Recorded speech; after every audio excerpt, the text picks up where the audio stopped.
Welcome to episode 2 of my 4th annual Whole House Declutter and part 2 of the dining area refresh.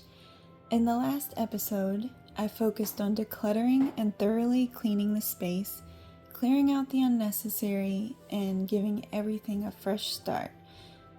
There wasn't much to declutter. I think the only thing I actually removed was the bench, and even that wasn't donated. It was just relocated. Since then, I finally ordered a new area rug and some curtains for our double doors. I'd been procrastinating on it until yesterday, so it feels good to have those on the way. Very exciting. But first, I'm laying down a couple of drop cloths to protect the floor. Today, my one goal is to paint all of the furniture, our dining table, 2 chairs, the little step stool I've used as a plant stand for years, and 3 bar stools. My in-laws actually made all of the dining area furniture except for the 2 chairs, which I bought from Amazon about 8 years ago, back when we were still in our apartment. Next, I'm sanding down the furniture and then cleaning it. I know you're technically supposed to clean furniture before and after sanding, but I'll be honest, I skipped the before step this time. Everything was deep cleaned a couple of weeks ago, and even though it's been dirtied again with daily use, I decided to just wipe everything down after sanding only. I just didn't feel like it.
Now it's time to paint, and I'm using a color called Ebony Field by Valspar.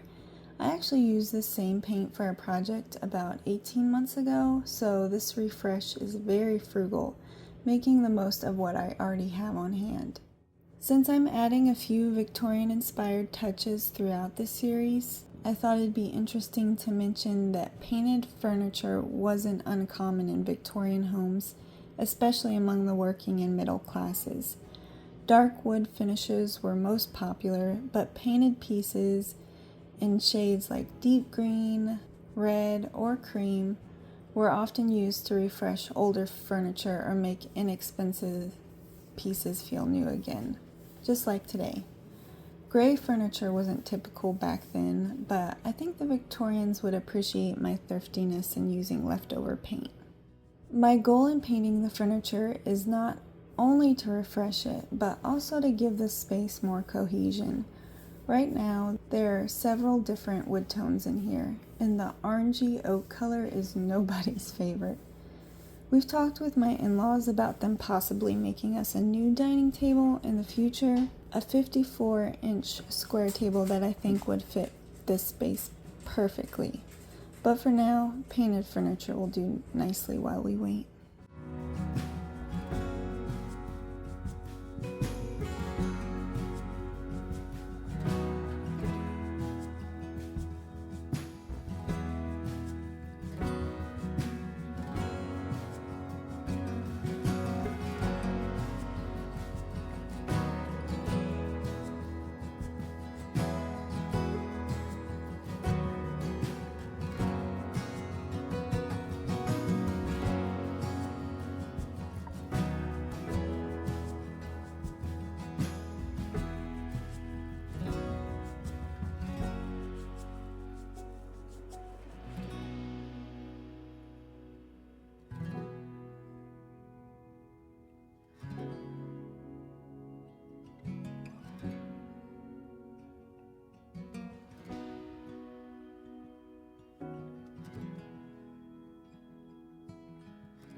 Today's been an extremely light project day, mostly because I'm still waiting on the area rug and curtains. They're expected to arrive tomorrow.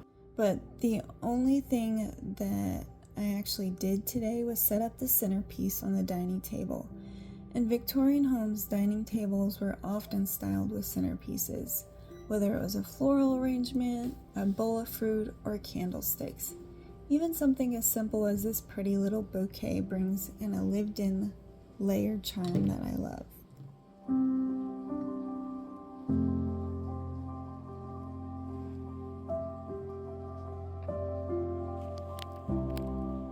My area rug and curtains arrived last night, and I'm starting day 3 by creating a simple piece of Bible verse art to hang on the wall.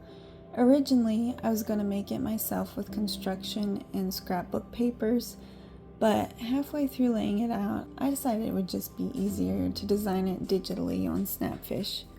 It won't arrive until July 10th though. The background paper I'm using is inspired by William Morris, who was a famous English textile designer during the Victorian era. He was known for his nature-inspired patterns and timeless philosophy of design. One of my favorite quotes of his is, "Have nothing in your house that you do not know to be useful or believe to be beautiful." As a minimalist who values both beauty and function, I could not agree more. That sentiment feels so fitting for this entire project. Bible verse art was also popular in Victorian homes. Many families displayed embroidered models with short, meaningful phrases like, "He leadeth me," or "Honesty, industry, and sobriety." These pieces were often handmade and hung in prominent spots as daily reminders of faith and values. After sweeping and steam mopping the floor off camera, I'm starting day 4 by laying out the new area rug, a mostly dark green design that feels cozy and grounding. Both the rug and curtains arrived Friday, but we had errands that afternoon, so I didn't get to work on the dining area then. Historically, Victorian homes featured large, intricate rugs in rich reds, greens, and blues, often paired with heavy drapes and ornate patterns. While I'm not recreating that full look, I love adding subtle nods to the era in a way that still works with my family's more modern tastes.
Over a week later, it's day 5 of this project.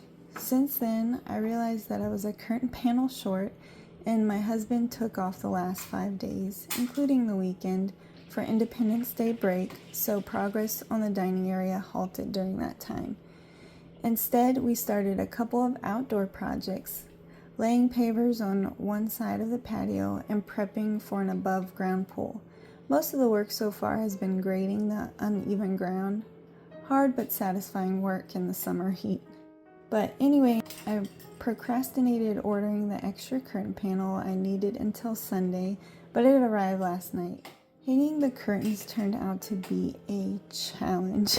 I stopped recording and just watched YouTube, so future editing Amber would have less footage to cut. It was worth the effort though. The curtains turned out beautiful, and I was relieved my husband liked them too.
Next, I'm placing the peace lily back in its corner on the painted step stool my in-laws made.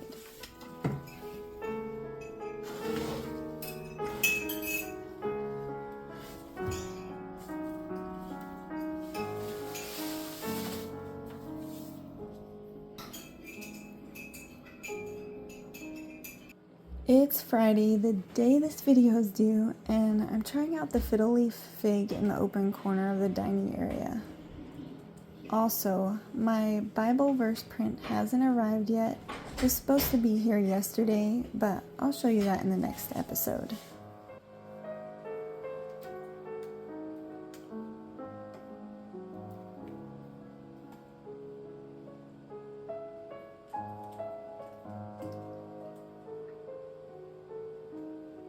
And that's it for this dining area refresh. This project was done very frugally and came in under my $200 monthly budget. I spent $174 total, including tax. Overall, the space feels so much more inviting now with just a touch of the Victorian cottage charm I've been craving. Balancing my love for cozy, old-world details with my family's preference for a more modern design has been tricky, but I think this refresh strikes a nice middle ground.